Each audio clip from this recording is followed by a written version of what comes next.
কখনো ভেবেছো আরশোলারা এত নোংরা নর্দমায় নোংরা জায়গায় কি করে দিব্যি বেঁচে থাকে? আর শুধু তাই নয়, 66 মিলিয়ন বছর আগে যখন একটা বিশাল বড় অ্যাস্ট্রয়েড পৃথিবীতে এসে আঘাত করে, তখন পুরো ডাইনোসর প্রজাতি তো বিলুপ্ত হয়ে যায়, কিন্তু এই আরশোলারা দিব্যি টিকে যায়। ওদের কি কোনো সুপার পাওয়ার আছে?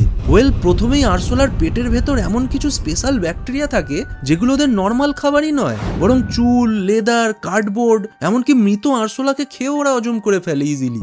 সেকেন্ড হলো, এরা তো খাবার ছাড়া প্রায় 1 মাস অব্দি বেঁচে থাকতে পারে। জল ছাড়া এরা 2 সপ্তাহ, এমনকি এদের মাথা তুমি যদি কেটে দাও তাও এরা 1 সপ্তাহ দিব্যি বেঁচে থাকবে।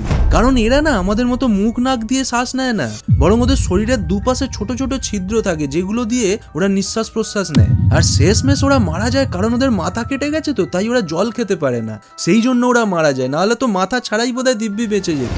থার্ড হলো, ওদের শরীরের বাইরে না এক ধরনের ফ্লেক্সিবল আবরণ থাকে, যার ফলে ওরা নিজেদের শরীরকে পুরো চ্যাপ্টা করে নিজেদের হাইটকে প্রায় 3 গুণ অব্দি ছোট করে ফেলতে পারে, যার ফলে ওরা তারপর দেয়ালের ক্র্যাকস দিয়ে, দরজার ফাঁক দিয়ে দিব্যি ঢুকে পড়ে। তার সাথেই একটা ফিমেল ককরোচ না একসাথে প্রায় 40-50টা বাচ্চা দিতে পারে। আর কি বাকি থাকলো? Like and subscribe.